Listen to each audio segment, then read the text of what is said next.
Retro സൂര്യയുടെ movie 2025 first മൂവിയാണ് തോന്നുന്നുണ്ട്.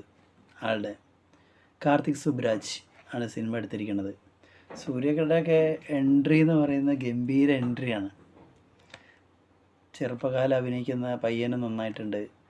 അതേപോലെ ജോജോ ജോർജ് ഉണ്ട്, ജയറാമേട്ടുണ്ട്. അതേപോലെ ഒരു സോങ്സിൽ ശ്രേയശരം വരുന്നുണ്ട്, പ്രകാശ് രാജ് ഉണ്ട്. മലയാളത്തിലുള്ള ഒരുപാട് ആളുകൾ അതിലുണ്ട്. RDXലൊക്കെ ഉണ്ടായിരുന്ന 2 വില്ലന്മാരുണ്ട്. പിന്നെ അതേപോലെ നടികൾ കുറച്ച് ആൾക്കാർ മലയാളത്തിലുള്ളതുണ്ട്. ജോജോ ജോർജിൻ്റെ റോൾ ഗംഭീരമായിട്ടുണ്ട്.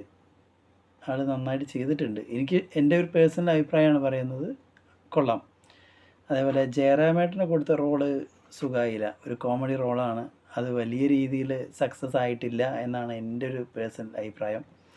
പിന്നെ അതേപോലെ വില്ലനായിട്ട് വന്ന ചങ്ങാതിയും സൂര്യയ്ക്ക് ഒത്തൊരു വില്ലനല്ല. വേറെ ഒരുപാട് ആളുകളുണ്ട് വില്ലന്മാരൊക്കെ എടുക്കാൻ പറ്റുന്ന. ആളൊക്കെ ആണെങ്കിൽ ഒന്നും കൂടി തിമിർത്താനെ പടം. ഒരു പ്രാവശ്യമേ കണ്ടിരിക്കാമെന്നുള്ളൂ. പക്ഷേ ഫൈറ്റൊക്കെ ഒരു രക്ഷയില്ലാത്ത ഫൈറ്റാണ്. ആക്ഷൻ ആ രീതി ചെയ്തിട്ടുണ്ട്. നല്ല 2-3 ഫൈറ്റുകളുണ്ട്. ഗംഭീര ഫൈറ്റാണ്. അതേപോലെ ജോജോ ജോർജിൻ്റെ റോളും നന്നായി ചെയ്തിട്ടുണ്ട്. പാട്ട് ഗംഭീര പാട്ടാണ്. പാട്ടൊക്കെ ഓൾറെഡി ഹിറ്റാണ്. സിനിമ ഒരു പ്രാവശ്യം കാണാൻ മാത്രമേ ഉള്ളൂ. എൻ്റെ ഒരു പേഴ്സണൽ അഭിപ്രായമാണ്.